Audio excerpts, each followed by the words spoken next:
తిరిగి BCN news కి స్వాగతం. అల్లూరి సీతారామరాజు జిల్లా దేవీపట్నం మండలం ఇందుకూరుపేట గ్రామంలో టీడీపీ కార్యాలయాన్ని కూటమి ఎమ్మెల్యే మిరియాల శిరీషాదేవి రిబ్బన్ కట్ చేసి ప్రారంభించారు. ఈ సందర్భంగా ఆమె మాట్లాడుతూ తాను నియోజకవర్గ ప్రజలకు ఎంతగానో రుణపడి ఉన్నానని తెలియజేశారు.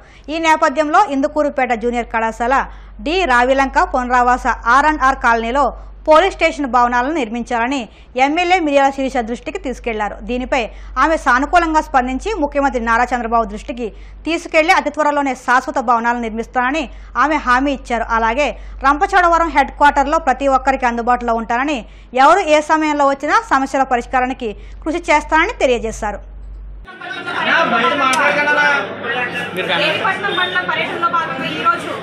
ఇందుకూరుపేట గ్రామంలో తెలుగుదేశం పార్టీ కార్యాలయం ఓపెన్ చేయడం జరిగిందండి. అదేవిధంగా వేరే కాలనీలో కూడా తెలుగుదేశం పార్టీ స్థూపాన్ని ఈ రోజు ప్రారంభించడం జరిగిందండి. దీని యొక్క ముఖ్య ఉద్దేశం ఏంటంటే ప్రతి ఒక్క మండలంలోనూ తెలుగుదేశం పార్టీ కార్యాలయం, ప్రతి ఒక్క సమస్య అయినా ప్రతి ఒక్క కార్యకర్త ఈ యొక్క పార్టీ కార్యాలయం వద్దకు వచ్చి వారి యొక్క సమస్యలైనా ఇబ్బందులైనా ఏ కార్యక్రమంలో జరిగించడానికి ఒక ముఖ్య వేదికగా ఈ పార్టీ కార్యాలయాలు అనేవి ఏర్పడడం జరుగుతూ ఉన్నాయి. కాబట్టి ఈ రోజు ఈ మండలంలో ఇది ఓపెన్ చేయడం జరిగిందండి. అదేవిధంగా కార్యకర్తలు కూడా ముఖ్య మనవి ఏంటంటే ప్రతి ఒక్క తెలుగుదేశం, జనసేన, బీజేపీ కార్యకర్తలు అందరూ కూడా కలిసికట్టుగా పనిచేయాలి. ఎందుకంటే గత 5 సంవత్సరాలుగా వైఎస్ఆర్ ప్రభుత్వంలో అరాచక పాలన జరిగింది. అలా అరాచకత్వం జరగకుండా మన ప్రభుత్వం ఏర్పడింది. కాబట్టి మన చంద్రబాబు నాయుడు గారి యొక్క ఆలోచనలకు అనుగుణంగానే ప్రతి ఒక్క కార్యకర్త పనిచేయాలి. ప్రతి ఒక్క సామాన్యులకు కూడా ఈ యొక్క సంక్షేమ అభివృద్ధి పథకాలను సక్రమంగా అందించడానికి మనం అందరూ కూడా కృషి చేయాలనేసి కార్యకర్తలందరికీ చెప్పడం జరిగింది. రంపచోడవరం నియోజకవర్గం మొత్తం కూడా ప్రజలందరూ కూడా మన చంద్రబాబు నాయుడు గారి యొక్క ఆలోచనకు అనుగుణంగా నడవడం జరుగుతూ ఉంది. ఆయన అధికారంలోకి వచ్చిన కొద్ది నెలల్లోనే 4 రోజుల్లోపే ఉచితంగా ఇసుక, అదేవిధంగా పెన్షన్ సదుపాయం, అదేవిధంగా డిఎస్సి సౌకర్యం, ఆయన ఇచ్చినటువంటి ఎలక్షన్లు ఏదైతే హామీలు ఇచ్చారో అవన్నీ కూడా ప్రజలకు ఆల్రెడీ అందుబాటులోకి వస్తూ ఉన్నాయో, ఆల్రెడీ చేయడం కూడా జరిగింది. కాబట్టి ఇక రాబోయే రోజుల్లో కూడా ప్రజలందరూ కూడా సక్రమంగా సంక్షేమం, అభివృద్ధి అనేది రాబోయే రోజుల్లో సక్రమంగా ఉందనేసి ప్రజలందరికీ తెలియజేయడం జరుగుతుంది. కాబట్టి ఈ రోజు మేమందరం కూడా ఒకటే తెలియజేయాలనుకుంటా ఉన్నాము. రాష్ట్రం అభివృద్ధి బాటలో నడుస్తూ ఉంది.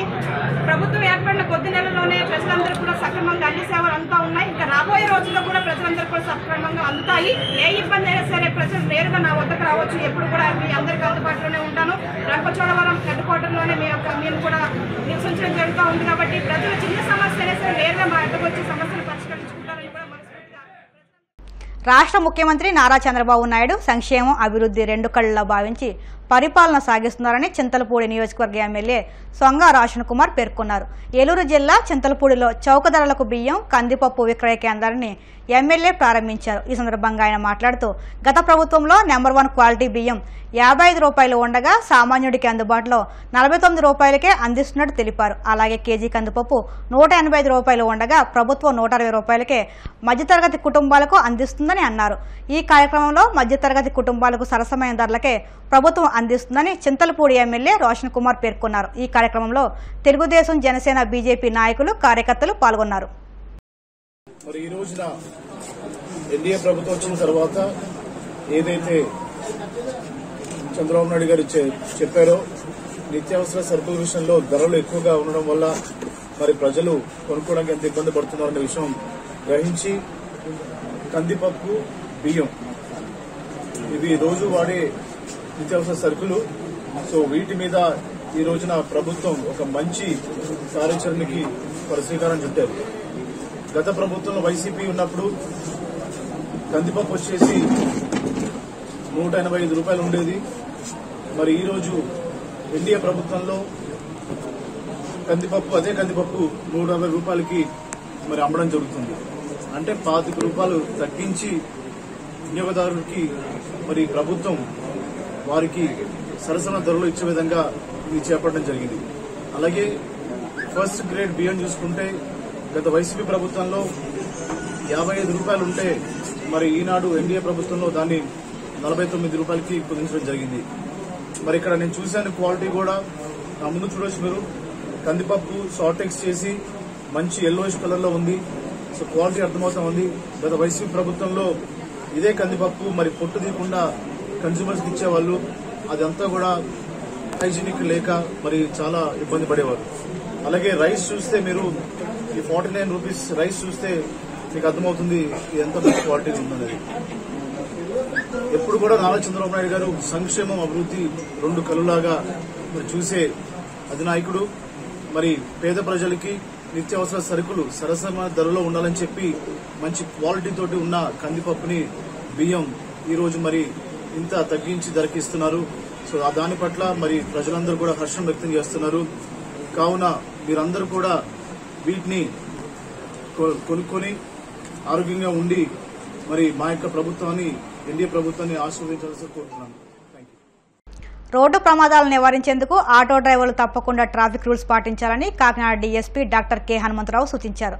కాకినాడ జగన్నాథపురంలోని వెంకటేశ్వర స్వామి ఆలయం వద్ద traffic 1 town CI N Ramesh ఆధ్వర్యంలో ఎస్పీ సతీష్ కుమార్ ఆదేశాల మేరకు ఆటో డ్రైవర్స్ కు ట్రాఫిక్ అవగాహన సదస్సును నిర్వహించారు. ఈ సదస్సులో ముఖ్య అతిథిగా డీఎస్పీ కె హనుమంతరావు పాల్గొని ఆటో డ్రైవర్స్ కు అవగాహన కల్పించారు. ఆటో డ్రైవర్స్ అంతా తప్పనిసరిగా లైసెన్సు, వాహనానికి సంబంధించి అన్ని రికార్డ్స్ కలిగి ఉండాలని, ఆటో నడిపేటప్పుడు తప్పనిసరిగా యూనిఫామ్ ధరించాలని సూచించారు. స్కూల్ పిల్లల్ని తీసుకెళ్లే ఆటోలో 6 మించి తీసుకెళ్లకూడదని, ట్రాఫిక్ రూల్స్ అంతా పాటించాలని సూచించారు. ఈ సదస్సులో traffic 2 town CI DS Chaitanya Krishna, 1 town CI traffic సిబ్బంది తదితరులు పాల్గొన్నారు. అనకాపల్లి జిల్లా బుచ్చయ్యపేట మండలంలోని వడ్డాది కోవెల అప్పనదొర జడ్పీ హైస్కూల్కు చెందిన 6 10వ తరగతి విద్యార్థినులు అకస్మాత్తుగా అస్వస్థతకు గురయ్యారు.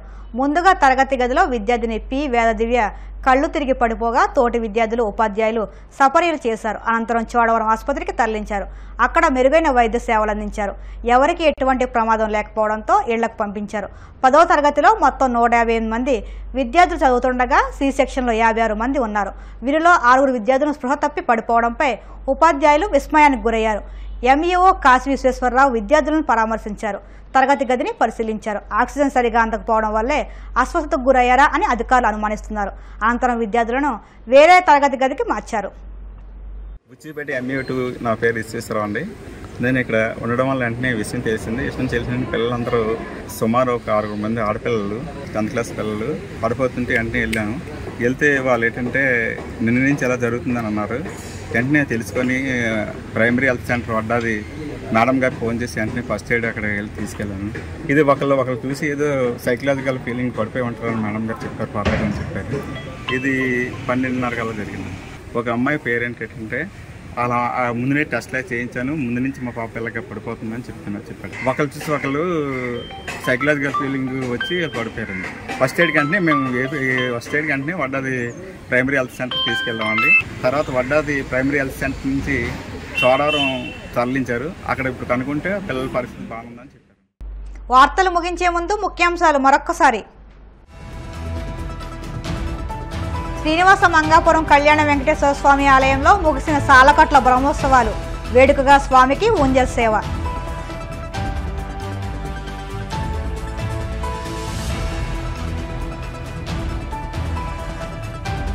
అనంతపురంలో సినీ తారల సందడి, ఓ ప్రైవేట్ షాపింగ్ మాల్ ప్రారంభోత్సవానికి రావడంతో భారీగా తరలివచ్చిన అభిమానులు.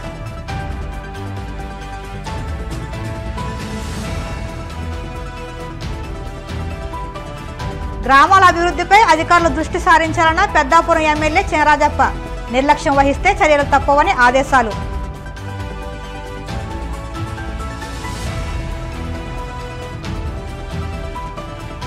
ఏలూరు జిల్లా చింతలపూడిలో సరుకుల సబ్సిడీ కేంద్రం ప్రారంభం, ముఖ్య అతిథిగా హాజరైన ఎమ్మెల్యే సొంగ రోషన్ కుమార్. ఈ వార్తలు ఇంతటితో సమాప్తం. మరిన్ని వార్తల కోసం BCN digital YouTube channel, Facebook పేజీని ఫాలో అవ్వండి. అప్డేట్ వార్తల కోసం ప్లీజ్ సబ్స్క్రైబ్.